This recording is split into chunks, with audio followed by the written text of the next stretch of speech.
반갑습니다. 오늘 함께 우리가 예배하는 이 시간 살아계신 하나님의 말씀이 우리 사랑하는 중등부 친구들의 마음 가운데 심겨지기를 소망합니다. 하나님의 말씀은 살아있습니다. 하나님의 말씀이 지금은 우리 친구들에게 잘 나타나지 않을 수 있습니다.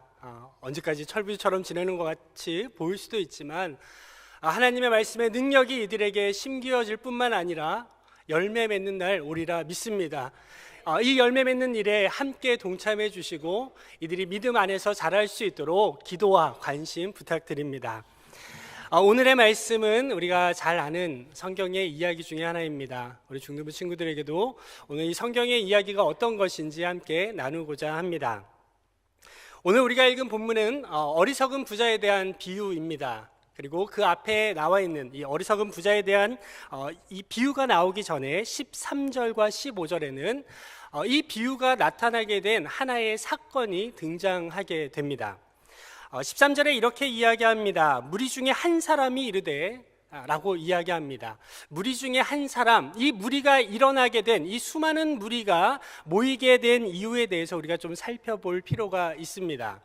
오늘 우리가 읽은 말씀 앞에 보면 11장 37절에서 52절의 말씀을 함께 보게 되면 예수님께서 바리새인들과 서기관들, 율법 교사들에게 너희에게 화가 있을 것이다 라고 하시면서 그들의 옳지 못한 종교적인 행위에 빠진 그들의 모습을 지적하고 계십니다.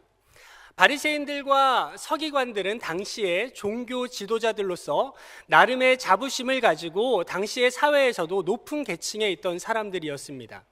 그런데 어느 날 예수님께서 오셔서 그들의 옳지 않음을 지적하셨습니다.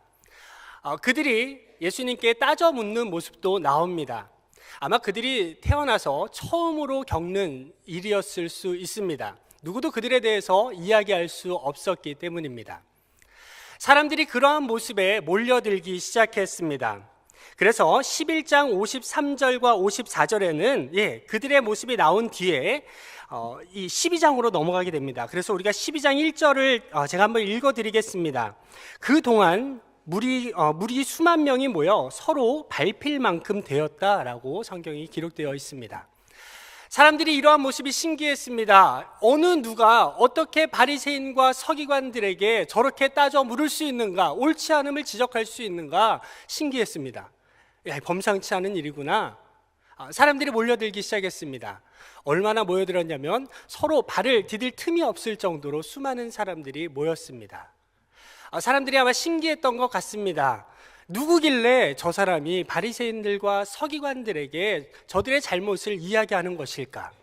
사람들이 몰려들기 시작했습니다. 예수님께서는 이에 멈추지 않으셨습니다. 오늘 우리가 읽은 본문 앞쪽에는 다시 한번 종교 지도자들을 향한 위선, 가식, 겉으로만 그럴싸하게 살아가는 그들의 모습을 지적하고 있음을 우리가 볼 수 있습니다. 수많은 무리들은 그러한 모습을 보면서 예수님에 대해서 여러 생각을 했을 겁니다. 야, 심상치 않은 일이 일어났구나. 누군진 모르겠는데 야, 대박이다. 어마어마한 사람이 나타난 것 같다 라고 생각을 한 것 같습니다. 그렇게 생각할 수 있었던 이유는 바로 오늘의 본문의 시작에서 보면 알 수 있습니다. 무리 중에 한 사람이 이야기합니다. 이 사람이 누구인지는 알 수 없습니다. 수많은 무리 중에 한 사람이 소리쳐서 예수님께 들릴 정도로 이야기했던 것입니다. 13절에 이야기합니다. 선생님, 내 형을 명하여 유산을 나와 나눠 갖게 해 주십시오 라고 묻습니다. 누군지는 알 수 없으나 예수님께서는 그 질문에 대해서 대답하십니다. 이르되 이 사람아, 누가 나를 너희의 재판장과 물건 나누는 자로 세웠느냐라고 말씀하십니다. 우리가 추측할 수 있는 것은 당시에 이 질문을 했던 사람은 예수님이 우리를 위해 이 땅에 우리를 구원하시기 위해 오신 메시아임을 알지 못했던 것을 우리가 알 수 있습니다. 왜냐하면 당시에 이 율법에 대한 문제에 대해서 지금 여기 보시면 말씀에 유산을 나누라라는 이야기가 나옵니다. 유산에 대한 문제를 판결할 수 있는 사람은 당시의 율법 교사들, 서기관들이었습니다. 모세의 율법에 능통한 이들이 당시의 유산에 대한 문제도 모세의 율법에 따라 판결했기 때문입니다. 예수님이 누군지 알았더라면 예수님께 단순히 자신의 삶의 문제, 자신이 삶에 겪고 있는 율법 재판관들이 했던 일들에 대해서 예수님께 묻지 않았을 것입니다. 그렇기 때문에 예수님께서는 이 한 사람에게 이야기하시는 겁니다. 누가 나를 너희의 재판관이나 너희의 물건을 나누는 자로 세웠냐라고 이야기하십니다. 그러면서 예수님께서 15절에 이렇게 말씀하십니다. 오늘 15절의 말씀을 현대인의 성경으로 제가 읽어드리겠습니다.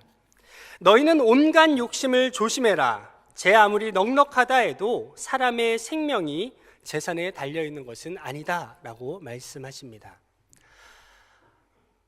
여기 모여있는 우리 중등부 친구들 한번 묻고 싶습니다. 돈이 더 귀합니까? 여러분의 생명이 귀합니까? 네, 웃고 있습니다. 저를 보면서 여기서도 이렇게 질문하냐고 웃고 있습니다. 말은 하지 않지만 알고 있습니다. 우리의 생명을 대신할 수 있는 것 그 어느 것도 없습니다. 단지 오늘날 여러 세태가 어찌된 일인지 돈으로도 사람의 생명을 이랬다 저랬다 하는 세상이 되었다는 게 참 안타까운 현실입니다. 당시에 있었던 사람들에게도 예수님의 이 말씀이 크게 와닿지 않았을 것 같습니다. 왜냐하면 우리가 살아가는 삶이 우선이고 당장 우리에게 놓여진 현실이 먼저이지 믿음보다는 우리의 삶이 우선되었던 오늘이나 지금이나 다를 것 없는 일상 사람들의 가치관이 그러지 않았나 우리가 생각해 볼 수 있습니다. 그러한 무리에게 예수님께서는 본격적으로 비유로 그들에게 말씀하십니다. 내용을 짧게 이야기하면 이런 겁니다. 한 부자가 있었습니다. 그런데 그 부자에게는 땅이 있었습니다. 그런데 어찌된 일인지 그 땅은 또 비옥하기도 합니다. 농사를 지었습니다. 정말 엄청나게 많은 수확을 거둬들였습니다. 이 부자가 어떤 반응을 보였을까요? 오늘 성경은 이렇게 이야기합니다. 18절에 보면 이렇게 기록하고 있습니다. 내가 곡간을 헐고 더 크게 지은 다음에 이 모든 곡식을 다 넣어야 되겠다. 지금 있는 곡간에는 그 곡식을 다 드릴 수 없기 때문이었습니다. 그러면서 자기 자신에게, 나의 영혼, 자기 스스로에게 이렇게 이야기합니다. 영혼아, 여러 해 쓸 물건을 많이 쌓아두었으니 이제 평안히 쉬고 먹고 마시고 즐거워하자라고 이야기합니다. 우리가 많은 것을 얻게 되었을 때, 많은 것을 소유하게 되었을 때 우리가 쉽게 범하는 연약함이 있는 것 같습니다. 정말 소중한 것을 잃어버리는 것이죠. 우리에게 주어진 어떠한 것, 그것으로 인해서 우리에게 늘 필요한 것들을, 그것들에 대한 중요함을 잃어버리는 게 우리 인간의 연약함인 것 같습니다. 그러한 연약함 가운데 우리를 버려두지 아니하시고 이 비유에는 이렇게 계속해서 이야기하고 있습니다. 그러한 부자에게 하나님께서 말씀하십니다. 20절에 보면 계속해서 이렇게 하나님이 나타나서 말씀하십니다. 어리석은 자여, 오늘 밤에 내 영혼을 도로 찾으리니 그러면 네가 준비한 것이 누구의 것이 되겠느냐라고 하나님께서 이 부자에게 말씀하십니다. 많은 것을 얻었습니다. 많은 것을 소유했습니다. 그런데 여러분, 우리가 이 소유와 상관없이 이 소유가 많다고 한들 우리의 생명이 끊어지면 이 모든 게 어떻게 되겠습니까? 우리 중등부 친구들 중에는 게임을 많이 하는 친구들이 있습니다. 여러분, 잔뜩 아이템, 좋은 거, 캐릭터, 레벨 막 쌓아놨습니다. 남들에게 자랑할 만한 것이 되었습니다. 그러나 여러분, 그것이 여러분의 생명이 끊어지면 무슨 소용이 있습니까? 여러분의 생명을 대신할 만큼 그것이 그렇게 소중합니까? 우리 사랑하는 우리 중등부 친구들에게 하나님보다 더 소중한 것들이 많이 있을 겁니다. 지금은 잘 알지 못해서 그래도 하나님보다 난 이게 더 좋아, 하나님보다 더 이것이 좋아 라고 하는 것들이 많이 있을 겁니다. 그러나 여러분 기억하십시오. 지금은 다 깨달을 수 없을 수 있습니다. 그러나 오늘 여러분에게 권면합니다. 하나님의 말씀, 하나님의 생명, 그것이 우리에게 가장 귀한 것입니다. 우리의 생명은 무엇입니까? 단순히 태어나서 숨 쉬고 있기 때문에 그것이 생명입니까? 그렇지 않습니다. 우리에게 주어진 생명은 하나님께서 우리 가운데 예수 그리스도를 통해 허락하신 십자가의 보혈의 값을 주고 우리에게 주신 생명입니다. 그 어떤 것도 아닙니다. 하나님의 값, 예수님의 값으로 우리에게 허락하신 생명입니다. 그러기에 그 생명으로 대신할 수 있는 것은 어느 것도 없습니다. 이 믿음의 고백이 우리 사랑하는 중등부 친구들의 삶에 여정이 진행될수록 믿음의 깨달음으로 다가오기를 소망합니다. 제가 어린 시절, 중등부 시절에 불렀던 성가대에서 불렀던 찬양이 있습니다. 짧게 한 곡 뽑아보겠습니다.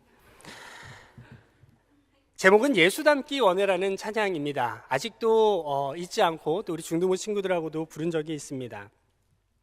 우리가 세상 사는 동안에 예수님 닮기 원하네. 가질 수 없는 것 많아도 주를 찬양해. 이 세상 모든 만물 변해도 변하지 않는 한 가지, 천지 만물 창조하신 주 예수 크신 사랑 하고 중간 띄고 뒤로 넘어가겠습니다. 세상 모든 영광 버리고 예수 따르기 원해. 거룩한 주의 말씀 깨달아 감사 찬양하세. 주님이 우리를 위하여 고난을 당하시면 생명의 깊은 사랑 알게 하신 예수 닮기 원해. 아멘. 어릴 적에 불렀던 그저 따라하라고 해서 불렀던 찬양입니다. 그런데 시간이 지날수록 이 찬양의 가사가 무엇인지 깨달아집니다. 사랑하는 우리 중등부 친구들, 지금은 여러분이 갖고 싶은 것, 하고 싶은 것 많을 수 있습니다. 그러나 정말 소중한 것을 무엇인지, 정말 내 인생에 영원한 것이 무엇인지 깨달아지는 은혜가, 그런 하나님의 깨닫게 하시는 은혜가 여러분의 삶에 있기를 소망합니다. 마지막으로 우리 성도님들께 권면하고 싶습니다. 부탁드립니다. 우리 사랑하는 친구들이 다음 세대의 소망이 될 수 있도록 믿음의 본을 보여주십시오. 오늘 우리가 읽은 말씀에 21절엔 이렇게 말씀하고 계십니다.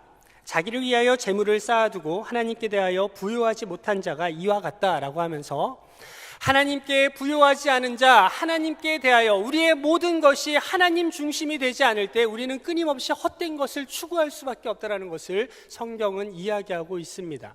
여러분, 하나님 떠난 것이 왜 허망하고 무의미한 것인지 부디 삶으로 우리 친구들에게 선생님 되어 주십시오. 이들에게 믿음의 본을 보여주십시오. 어떠한 말보다 여러분이 살아가는 인생이 이들에게 더 큰 영향력으로 다가올 것입니다. 가정에서 부모의 역할로, 또한 교회에서 교사로, 또한 함께 이 한영교회 공동체에서 믿음의 선배로 이들에게 하나님께 대하여 부요한 자의 삶의 풍성함을 보여주기를 간절히 바라고 소망합니다. 이어서 담임 목사님께서 설교 이어주시겠습니다. 담임 목사라고 합니다. 우리 교회가 이런 스타일로 예배하는 거 아마 처음일 거예요. 근데 미국이나 영국 가보면은 그 주일학교 학생이 있고, 주일학교 학생에게 먼저 설교를 하고 그러고 나서 어른 설교하는 것을 종종 보게 됩니다. 그래서 우리가 다음 세대 주일인데 우리가 서로 하나라는 의미에서 우리 학생들을 격려하기 위해서 이렇게 또 설교도 따로 하고 또 앞자리에 앉았습니다. 여러분, 이런 예배에 여러분 많은 축복의 마음을 가지고 예배드리기를 소망합니다. 오늘 이 부자는 모든 것이 행복하고 만족스러웠어요. 먹자, 즐기자. 근데 하나님이 별로 안 좋게 봤어요. 왜냐하면 그의 영혼을 거두어 가겠다고 말을 합니다. 저는 오늘 이 부자의 잘못된 게 뭔지 세 가지만 들겠습니다. 첫째는 따라할까요? 이기심. 이 부자는 자기만을 위해 살았어요. 오늘 17절에서 19절을 보면 자기 자신에게 한 말이 이렇습니다. 심중에 생각하여 이르되 내가 곡식 쌓아둘 곳이 없으니 어찌할까? 또 이르되 내가 이렇게 하리라. 내 곡간을 헐고 더 크게 짓고 내 모든 곡식과 물건을 거기에 쌓아두리라. 또 내가 내 영혼에게 이르되 영혼아, 여러 해 쓸 물건을 많이 쌓아두으니 평안히 쉬고 먹고 마시고 즐거워하자 하리라 그래요. 여기 보면은 이 부자는 내가라는 말이 너무 많아요. 여기 보면 내가 내 곡간을 헐고 내 모든 곡식과 물건을 내가 내 영혼에게 6번에 걸쳐서 나라는 말을 합니다. 이 부자는 자기밖에 몰라요. 다른 사람이 안중에 없어요. 남이야 굶든지 말든지 신경을 안 써요. 자기만 그냥 배부르면 됩니다. 이 부자의 독백 속에 다른 사람이 들어갈 여지가 없어요. 하나님의 백성들이 또 하나님의 성도들이 자기만 생각한다면, 이기주의를 가득 찬다면 어떻게 하나님의 뜻을 이루겠습니까? 두 번째는 따라합시다. 근시안적인 사고. 이 부자의 잘못은 땅만 바라봤지 하늘을 바라볼 줄 몰랐어요. 19절에 보면 영혼아 여러 해 쓸 물건을 많이 쌓아두었으니 평안히 쉬고 먹고 마시고 즐거워하자. 눈에 보이는 건 쌓았는데 거기만 만족했어요. 하늘의 보화를 쌓는 법에 대해서는 깜깜이에요. 옛날에 두더지가 땅속만 바라보죠. 눈이 멀어가지고 광명한 하늘이 있는지 태양이 있는지 달이 있는지 모르는 거예요. 부자는 하나님을 위해서 심은 것도 없고 일한 것도 없고 헌신한 것도 없어요. 이 많은 곡식들이 어디에서 왔는가를 모르고 있습니다. 그냥 자기가 잘나서 운이 좋아서 내가 이런 복을 누리는 거다 이렇게 생각하고 있어요. 그에게는 천국도 없고 하늘나라도 없고 하늘의 상도 없고 그냥 잠시 있다 이 지나가는 세상에 자기의 전부를 걸고 있는 것입니다. 세 번째는 따라할까요? 탐욕. 이 부자는요 탐욕의 노예였어요. 이 탐심은 헬라어로 더 움켜쥐다 이런 뜻이 있어요. 이 탐욕의 마음은 만족이 안 돼요. 미국의 유명한 부였던 존 락키펠러라는 사람이 있었는데 인터뷰에서 이런 질문을 했습니다. 도대체 얼마나 돈을 벌어야 만족하시겠습니까? 얼마나 벌어야 충분히 번 것이겠습니까? 그랬더니 just a little bit more 그랬어요. 조금 더. 따라합시다. 조금 더. 이미 가진 것도 넘치는데 끊임없이 욕망이 그치지 않는 거예요. 이 탐심이 참 인류의 보편적인 죄성입니다. 그래서 예수님은 삼가 모든 탐심을 물리치라. 사람의 생명이 소유에 넉넉한데 있지 아니함이라. 아주 영원한 진리를 우리에게 전해줬습니다. 성경을 보면 이 탐심은 굉장히 위험해요. 왜냐하면 디모데전서 6장 10절을 봤더니 돈을 사랑함이 일만하게 뿌리가 되나니 이것을 탐하는 자는 미혹을 받아 믿음에서 떠나 많은 근심으로 자기를 찔렀도다. 돈을 사랑하기 때문에 시험에 걸리고 믿음을 다 잃어버리고 풍지박살이 나는 일이 왕왕 있다는 거예요. 골로새서 3장 5절은 그러므로 땅에 있는 지체를 죽이라. 음란과 부정과 사욕과 악한 정욕과 탐심이니. 그 다음에 말이 중요합니다. 우리 큰 목소리로 읽읍시다. 탐심은 시작. 탐심은 우상숭배니라. 우상숭배는 하나님이 지겹게 싫어하는 거예요. 이스라엘이 망한 것도 우상숭배 때문에 망했는데 바로 이 탐심이 우상숭배라고 성경이 기록하고 있습니다. 예수님은 15절에 아까 읽은 것처럼 모든 탐심을 물리치라. 사람의 생명이 소유에 넉넉한데 있지 않냐다 그렇게 말을 하고 있어요. 성경은 거듭해서 그 탐심의 위험성을 계속해서 경고하고 있습니다. 이 부자는 누가 구걸을 하든지 불쌍한 사람이 있는지 자기만 잘 먹고 된다면 내 배만 부르면 된다는 그런 사고를 가지고 있어요. 제 딴에는 열심히 멋진 미래를 꿈꾸고 어떻게 먹을까 어떻게 즐길까 니나노하지만은 그때 하늘에서 웃는 소리가 들렸어요. 20절에 봤더니 하나님이 이르시되 어리석은 자여 오늘 밤에 내 영혼을 도로 찾으리니 그러면 내 준비한 것이 누구의 것이 되겠느냐. 하늘에서 하나님이 비웃고 계셔요. 하나님의 이 비우는 것은 굉장히 위험한 것입니다. 오늘 밤에 내 영혼을 도로 찾겠다. 이건 사실 여러 번 당해보면 살 떨리는 일이지요. 하나님을 등지고 세상의 즐거움만 추구했더니 결국 이렇게 참 무시무시한 하나님의 심판의 말을 듣는 것입니다.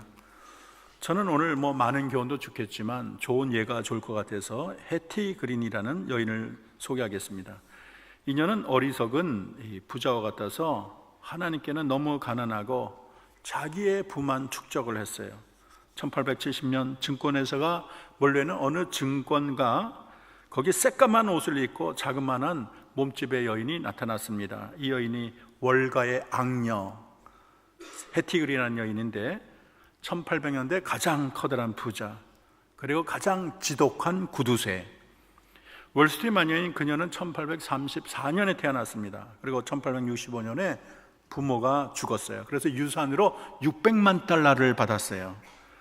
별로 놀라지 않는군요. 참, 우리 600만 달러, 그거 뭐 우리 집 팔면 600만 달러인데, 그때는요 600만 달러가 지금 돈으로 60억에 해당하는 돈입니다. 근데 이 돈을 가지고 주식 투자를 했어요. 그 재산을 엄청 모았는데 돈을 거의 안 썼습니다. 그래서 그녀를 월스트리트 마녀라 한 것은 돈을 너무나도 아꼈기 때문이에요. 항상 비슷한 검은 옷, 허름한 신발, 먹는 것은 샌드위치, 귀리죽 이런 것을 먹었어요. 저 1867년에 네드 그린이라는 무역업자와 결혼을 했는데, 이 결혼을 한 이유가 이 증권에 대한 정보를 공짜로 얻기 위해서 결혼했다 그래요. 그리고 아내의 재산에 일절손을 안 된다는 각서를 받고서야 결혼을 허락했습니다. 그리고 2자녀를 낳지요. 근데 남편의 주식이 보도나서 다 날라갔어요. 그러자 이혼을 해버리고 말았습니다. 그리고 50년 동안 주식을 투자해서 얼마나 돈을 벌었냐면 100배의 재산을 늘렸습니다. 그런데 재산세를 안 내려고 호텔을 전전했어요. 그리고 의복비와 세탁비를 아끼려고 아이들에게 까만 옷만 입혔어요. 그리고 땅이 발에 닿는 곳 거기만 빨아줬습니다. 그런데 아들 하나가 다리를 다쳤어요. 그런데 그거를 방치했습니다. 돈이 아까워서. 그리고 너무 심해지니까 병원도 싸구려 무료 병원을 고집하다가 2년 후에 그 아들이 다리를 잘라게 됐어요. 그녀는 울적할 때마다 은행 귀중품 보관실의 바닥에 앉아 증권과 채권을 바라보고 넋을 잃었습니다. 그리고 1916년에 해티 그린이 81세 때 숨을 거두었어요. 원인이 뭐였다면 우유값 때문이었어요. 우유값을 덜 내려고 우유 배달원과 힘껏 싸우다가 뇌졸중을 일으켰어요. 900억이 넘는 재산 중에 1센트도 못 가지고 세상을 떠났습니다. 다만 악녀라는 이름을 세상에 남겼어요. 참으로 비참한 인생, 불쌍한 인생, 참 인생을 너무 잘못 살았다, 이런 생각이 듭니다. 여러분, 우리는 이 땅에서는 부자일지 모르나 하나님 앞에 거지가 되어서는 안 되겠습니다. 세상에서는 유명한 재벌이라도 하나님 앞에 상거지가 있어요. 반대로 세상에서는 거지일지라도 하늘나라에 크게 인정받고 상받고 큰 부자가 있는 것입니다. 오늘 주님은 우리가 경청해야 될 의미심장한 이야기를 하시는데, 누가복음 12장 21절, 자기를 위하여 재물을 쌓아두고 하나님에 대하여 부유하지 못한 자가 이와 같으니라. 우리 주님의 가르침은 분명해요. 하나님께 대하여 부유한 자가 되라는 거예요. 따라합시다. 하나님께 대하여 부유한 자가 되라. 어떻게 하면 우리가 하나님 앞에 부유한 자가 되겠습니까? 2가지만 얘기했습니다. 따라합시다. 주변을 돌아보라. 이분은 하나님이 주신 재물을 주변과 나눌 줄 몰랐어요. 너무 구두쇠예요. 오직 자신만을 위해서, 자기가 즐기기 위해서 곡간을 크게 짓고 혼자 먹고 즐기자 야단이 났어요. 하나님이 넘치게 주신 재물을 가난한 사람에게 주라고 하나님이 재물을 준 건데, 여러분, 우리에게 주신 재물에는 우리의 몫이 있는 반면에 이웃의 몫이 있다는 것을 알아야 됩니다. 자기 혼자 즐기다가는 하나님의 심판을 받아요. 야, 내가 너로 하여금 주변에 어려운 사람 도우라고 내가 많은 재물을 줬는데 그래, 너 혼자 먹고 네 배나 불렸냐? 하나님의 엄중한 심판을 받게 되는 거예요. 돈을 버는 것도 중요하지만 잘 쓰는 게 중요해요.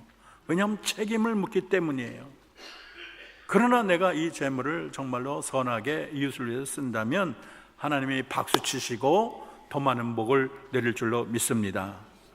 2번째는 따라합시다. 하늘에 쌓아두라. 그는 하나님께 감사할 생각이 없어요. 눈에 보이는 곡식, 눈에 보이는 재물에만 관심이 있습니다. 다 자기 공로예요. 이 세상에 눈에 보이는 재물이 내 영원한 걸 결정하지 못합니다. 그것을 하나님 뜻대로 사용할 때, 내 이 세상의 곡간보다 하늘의 곡간을 더 중시할 때 나는 천국의 부자가 될 줄로 믿습니다. 여러분, 이 땅의 가장 큰 목표가 뭐겠어요? 물론 공부 잘하고 좋은 대학 가고 잘 결혼 잘하고 또 좋은 직장 가고 좋은 아내 좋은 남편 얻고 그리고 뭐 여행도 가고 아파트도 사고 뭐 부부 동반으로 이제 세계 일주를 한번 하고, 여러분 그것이 최고의 꿈입니까? 물론 그런 꿈도 좋습니다. 그러나 여러분 좀 더 원대한 꿈을 갖기를 축원합니다. 선한 일에 부하십시오. 무엇보다도 하나님 앞에 부자가 되기를 바랍니다. 집 한 채, 고급차 한 대, 고기 한 점 더 올려놓은 음식, 이것이 최고의 목표가 되어서는 안 되겠어요.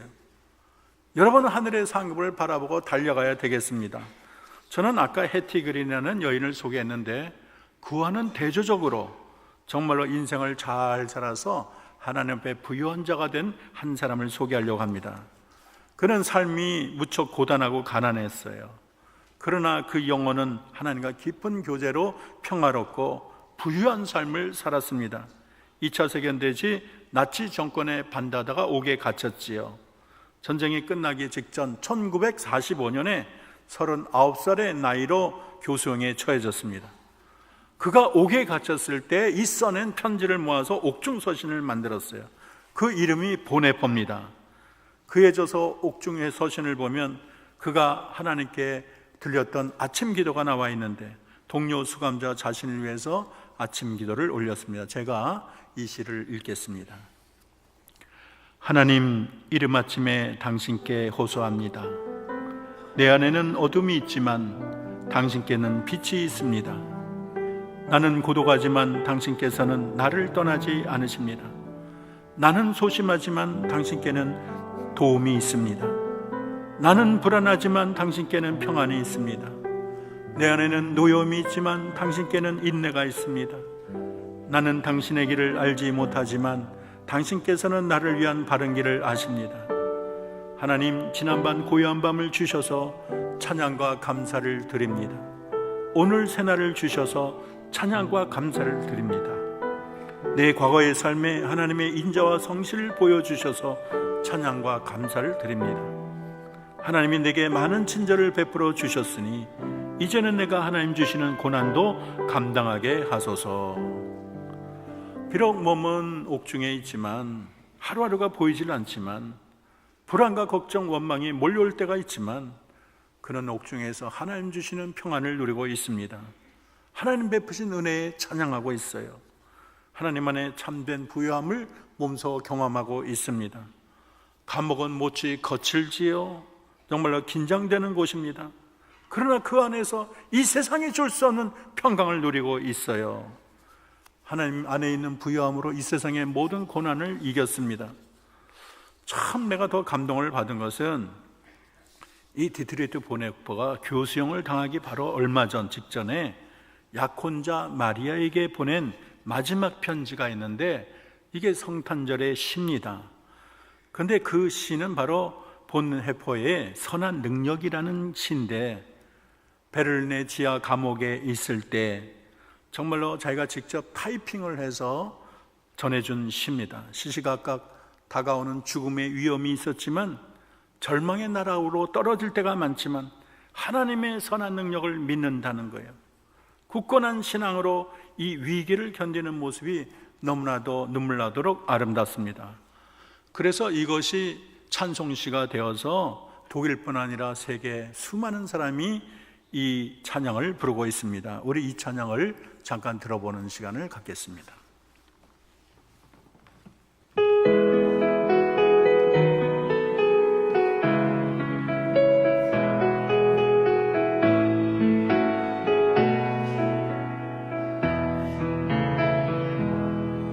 Von guten Mächten treu und still umgeben, behütet und getröstet wunderbar. So will ich diese Tage mit euch leben und mit euch gehen in ein neues Jahr.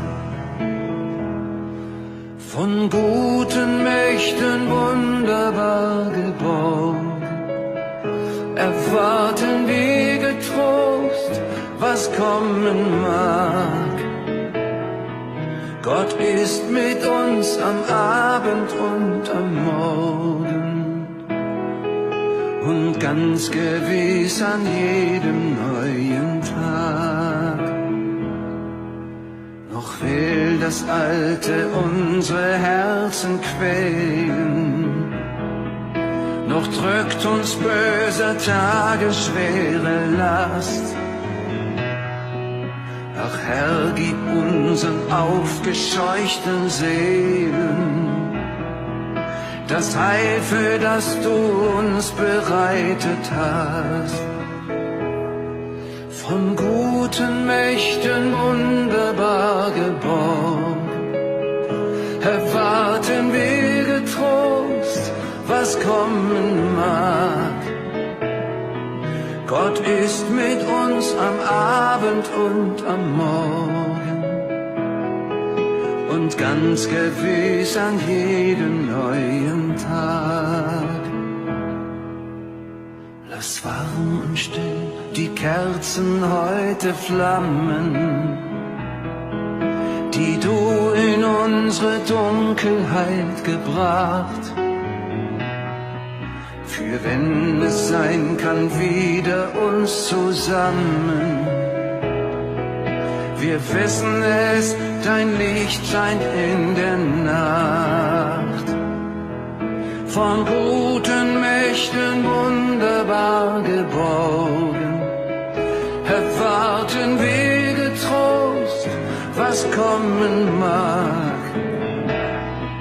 Gott ist mit uns am Abend und am Morgen und ganz gewiss an jedem neuen Tag.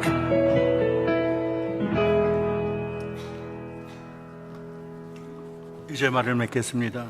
인생의 참된 의미와 가치는 눈에 보이는 소유의 넉넉함에 있지 않습니다. 진정한 의미의 가치는 우리가 하나님과 어떤 관계를 맺고 있는가, 하나님을 얼마나 신뢰하는가, 그분을 얼마나 사랑하는가, 그분을 진정 섬기느냐, 거기에 달려 있는 것입니다. 탐심을 물리치라 사람의 생명이 소유에 넉넉한 데 있지 아니하리라. 이 주님의 말씀을 우리의 마음의 신비에 새겨서 우리 모두 하나님 앞에 갈 때 하나님 앞에 부유한 자라는 칭찬을 받는 저와 여러분 되기를 주의 이름으로 축원합니다. 기도하겠습니다. 하나님, 우리가 잠시뿐인 세상의 허영이나 이 세상의 부귀영화나 쾌락에 너무 마음 빼앗기지 않게 하옵소서. 우리 마음의 탐심을 버리게 하시고 내 이웃을 사랑하고 하나님을 진정 섬김으로 하나님 앞에 부유한 자가 되게 하옵소서. 예수님의 이름으로 기도합니다. 아멘.